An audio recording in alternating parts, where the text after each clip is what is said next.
Most likely already know what's good for you and what's not. You know that eating fried fast food is not good for you. You understand that laying on the couch, watching TV and browsing social media is also bad. And you're fully aware that smoking is horrible for your health. Now the question is, why do you do the things that you know are not good for you? If you logically understand which habits are bad, why don't you avoid them? In this video, I'll explain why you keep on performing those bad habits and I'll give you a solution for the problem. So, listen carefully. This is Mike. Like a lot of other people, Mike loves to play video games and browse social media on a daily basis. On the weekends he likes to party, which involves smoking cigarettes and drinking alcohol. However, Mike also has high ambitions and wants to have his own successful business. Now, Mike isn't stupid. He knows there are negative side effects that come along with his habits. But why does he keep mindlessly playing video games and partying on the weekends when those activities are not aligned with his goals and are ruining his results? Logically, he should be avoiding those bad habits, but for some reason he keeps giving into his cravings. One of the reasons is that humans didn't evolve to delay gratification, but instead we evolved to put priority on actions that give us the most benefit in the moment. Our ancestors spent their days responding to different threats, finding shelter, and securing the next meal. It made sense to place high value on things that would benefit us immediately. What could potentially happen in the future was less of a concern. So when our ancestors found food, they ate it right away. They didn't wait and be like, "Oh, I'm on a diet, I'll eat that tomorrow." No, that wouldn't make any sense in terms of survival, as tomorrow was not guaranteed. However, in the modern society, we don't have to spend hours searching for a meal or running away from a predator.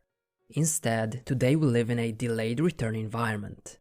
Essentially, we can work for years before our actions deliver the intended payoff. If we do a good job at work today, we'll get a paycheck in a few weeks. If we start exercising every day from tomorrow on, we probably won't see any physical changes for months. But even if the rewards in the modern world are delayed, the human nature has stayed the same. Our brains are still wired to put a higher priority on things that will give us an instant return rather than delayed return. And the thing with bad habits is that the rewards are immediate while the consequences are delayed. Smoking and drinking might kill Mike in 10 years, but in the moment it feels good. Playing video games and browsing social media might waste years of Mike's time, but it brings him some satisfaction immediately. To our brains, a reward that is certain right now is worth more than the one that is merely a future possibility. Now, while our bad habits might seem destructive, they are not meant to be. We perform those bad habits because we get a craving for them. And we all have these cravings, each one of us does. However, our brain didn't evolve with a specific desire to smoke cigarettes, to check Instagram, or to play video games. Those cravings are just a manifestation of an underlying motive. At a deeper level, people smoke because they want to reduce stress and anxiety. They use social media websites to win social acceptance and approval. And they play video games to relax or to connect with others. In other words, our habits, whether they're good or bad, are just modern-day solutions to ancient desires. We perform them because they provide some sort of benefits, otherwise we wouldn't do them. It just happens that some of those habits come with delayed consequences. Smoking might reduce stress in the moment, but it's doing damage to your health. Social media might help you feel connected to others, but overusing it could shorten your attention span. Video games can be relaxing, but they tend to be a huge time sink. But since those consequences are so far into the future, it makes bad habits much more difficult to eliminate. And because they provide us with some benefits, we can't expect to simply cut them out and be done with them. If we do, we'll have certain needs that will be unmet. That's why simplistic advice like, "just stop doing those habits," doesn't work. But once you understand all of this, the process becomes much easier. You see, your current habits are not necessarily the best way to solve the problems you face. They are just a method you learned to use. After all, there are many different ways to address the same underlying issue. One person might learn to reduce stress by smoking. Another person learns to decrease it by going for a run or lifting weights at the gym. Same craving, but a different and a much better solution. And this is one of the best ways to break your bad habits, replacing them with better alternatives. But it's not that straightforward. First, you need to identify what craving does your bad habit fulfill. Does it decrease stress? Maybe it relieves boredom? Most of the time, it's not immediately obvious, and it will probably require some hard thinking. But once you know what benefit your habit provides you with, then you can look for its replacement. This is how Mike started his habit replacement journey. Firstly, he wrote down all the habits he knew were holding him back from reaching his goals. In his case, mindlessly playing video games, browsing too much social media, excessive smoking, and drinking on the weekends.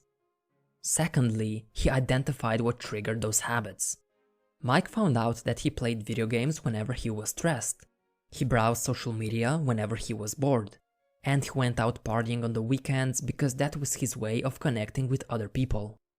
Thirdly, after some digging, Mike found suitable replacements for his cravings. He decided that exercising was a better alternative to relieve stress. He started reading business articles and books to learn something new whenever he felt bored. And finally, he began going out with friends for lunch or a cup of coffee so he could still nourish bonds with other people. Mike still had the same cravings as he did before. He just replaced bad solutions with better alternatives that aligned with his goals. Now, while this might sound simple enough, it's far from it. There are other obstacles that Mike had to overcome. Because his bad habits were automatic, Mike still found himself unconsciously performing them, even if he knew about an alternative solution. That's why he started optimizing his environment in a way that would make his bad habits difficult to perform, while making good habits easy to do.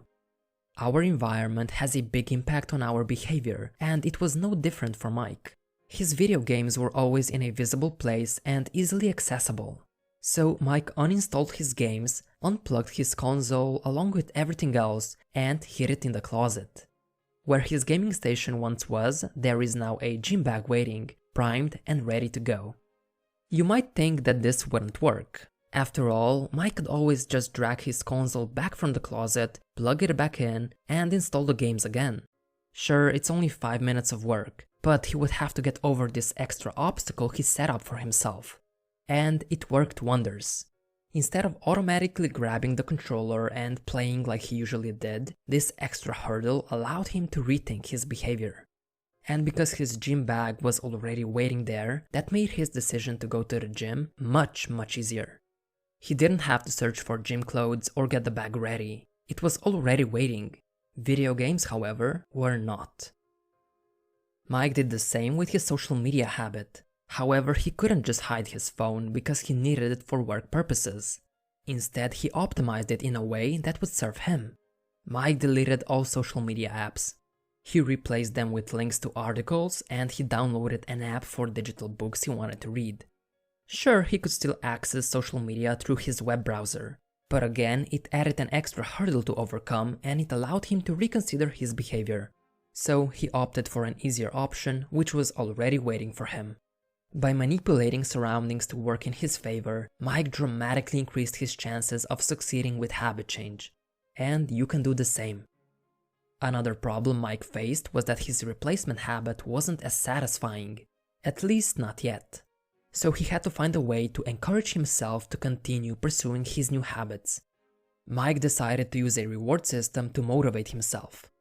After he went to the gym and finished his workout, he treated himself to a raspberry protein shake, his favorite flavor. This positive reinforcement made Mike actually enjoy going to the gym. Not only did he fulfill his desire to feel good and less stressed, but he also got something to look forward to, another reward. What also helped Mike make his habits more enjoyable was tracking his progress. He got a big calendar set up on his wall where he could always see it. Every time he performed his new habit instead of his previous one, he marked a big X over the day. After a few days, Mike formed a chain of X's. And by doing his new habit over and over, the chain was growing longer and longer. This visual progress then motivated him to keep on going, as he didn't want to lose his streak. This habit tracking was especially uplifting on bad days. When Mike was feeling down, he forgot about all the progress he had already made. But his habit tracking provided a visual proof of his previous hard work. And that empty square motivated him to keep on going. Progress is one of the best ways to motivate yourself. When you can see that you're moving forward, you become more motivated to continue down that path. Plus, it adds a little bit of immediate satisfaction to any activity, as marking that big X over the day is a reward of its own. Breaking bad habits takes time and effort, but mainly it takes perseverance. A lot of people try breaking them multiple times and they often fail before they finally make it work. That's because the longer you've had that bad habit, the more challenging it is to replace it. So you might not succeed right away, but that doesn't mean you can't get your desired results. Mike also didn't change overnight. He did it slowly and sometimes he still fails. But what's important is that he's on the right path. So don't beat yourself up if you don't succeed the first time. Instead, find out why you fell short, learn from that experience, and use the information to not make the same mistake in the future. The only way to truly fail is by giving up. Persevere, and you will find your success. Thanks for watching.